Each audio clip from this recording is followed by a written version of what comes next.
before the country's beginnings as an independent nation. Hemp, fiber made from the cannabis plant stalk, is one of the strongest and most durable materials in nature, and it was used throughout early American history to manufacture, among other things, cloth, twine, rope, paper, and sails.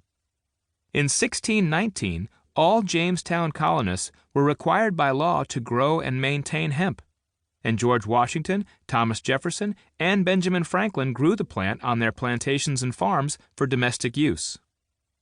By the late 1800s, the drug had come to prominence as a useful and widely available medicine and was popular in pain-relieving tinctures sold in local pharmacies.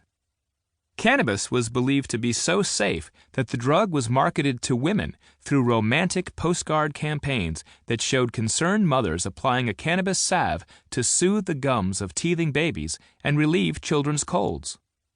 As a pain reliever, marijuana worked wonderfully.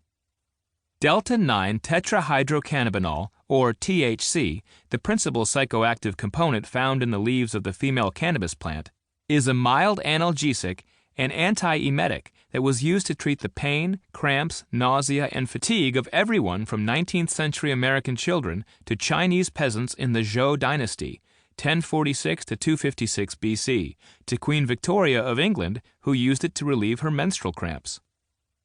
Despite its popularity, however, marijuana's role in American medicine was short-lived.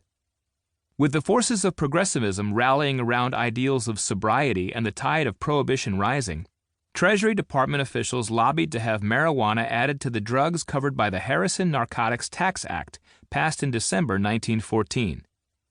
The act, sponsored by Representative Francis Burton Harrison of New York and one of the first federal drug control laws, didn't explicitly outlaw marijuana, but rather regulated and taxed the production, importation, and distribution of opiates and coca products. After the Harrison Act, along with the 1906 Pure Food and Drug Act, required drug producers to honestly label the contents of their tinctures, cannabis-based medicines slowly were either banned or replaced. Smokable marijuana didn't qualify as a narcotic, however, and remained in legal limbo until 1937, when the Marijuana Tax Act made the possession or transfer of cannabis illegal, while allowing states to enforce their own marijuana laws and to tax hemp and marijuana cultivation and distribution. Once effectively outlawed, marijuana took on a second life. Recreational marijuana smoking had been introduced to Americans in the late 1800s by Mexican refugees fleeing the dictatorship of President Porfirio Diaz. As it slowly spread north from the border, the drug grew controversial, primarily because of the people associated with its use. A 1917 report from the Treasury Department noted that in Texas, only Mexicans and sometimes Negroes and lower-class whites smoked marijuana for pleasure and warned that drug-crazed minorities could harm or assault upper-class white women, by far the report's chief concern. Fears about its ability to induce violence would continue to haunt the debate over marijuana throughout the early 20th century.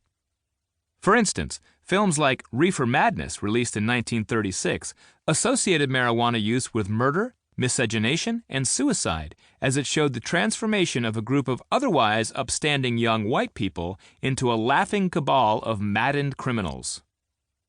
Even with the drug's stigmatized reputation, however, marijuana use spread across the country over the next few decades, and its popularity continued to grow.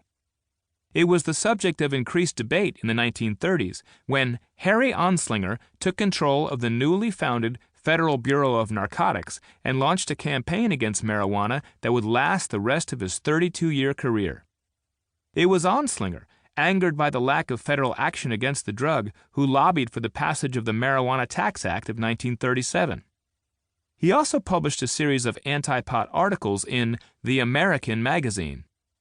In his most famous, Marijuana, Assassin of Youth, which appeared in July 1937, Anslinger warned that the drug was as dangerous as a coiled rattlesnake, and declared that the number of murders, suicides, robberies, criminal assaults, holdups, burglaries, and deeds of maniacal insanity it causes each year, especially among the young, can only be conjectured.